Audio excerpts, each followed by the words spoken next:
Ben Steiner alongside Alex Gangué Ruzic. The post-match show, effectively, of what was a disappointing Whitecaps CONCACAF Champions Cup final. 5-0 loss. No, you were in Vancouver. I literally just got off the plane from Mexico City. Certainly left with some memories you won't forget, even if from the footballing standpoint, they're maybe not the memories you were expecting to have. Yeah, I think we were both expecting a match that was going to be a little bit closer in that one. I definitely enjoyed my time in Mexico City. Was down there for just over 2 days and was able to see some tourist stuff and see the Whitecap supporters down there as well.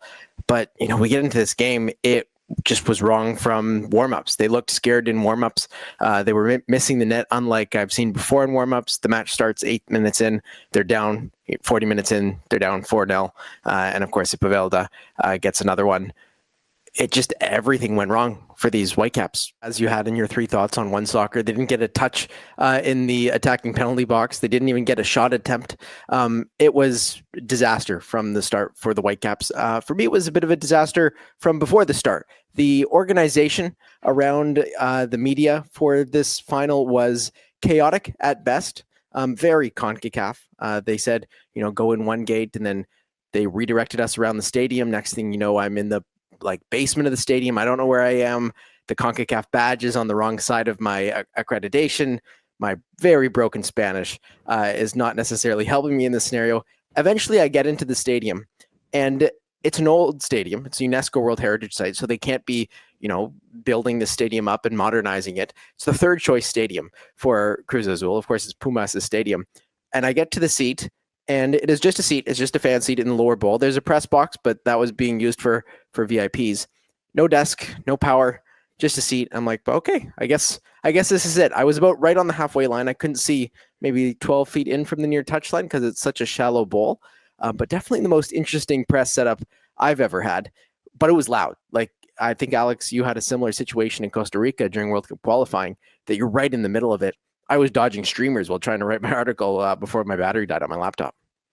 Yeah, that's the one thing. It looked like the setup that you sent. It was very European, Costa Rica is another example of that I've dealt with where, they kind of put the press box in the middle. And I love that for fan atmosphere. I hear stories of Germany where it's if you go to, Signal Iduna Park to go watch Dortmund and you're right in the middle of the fans. So anytime you score, there's a goal, you just got to cover your laptop and wait a minute because you're risking it. So I think that's pretty cool from an atmosphere wise. And yeah, you called me and Brendan before the game and couldn't hear you. It was so loud in there. It was just, I just heard chants and stuff and you could hear it through on the broadcast. So that's the one thing. And I know we have a section later in the show kind of on logistics of the tournament, whether or not the final should be in a neutral venue, whether or not they should go back to 2-legged finals.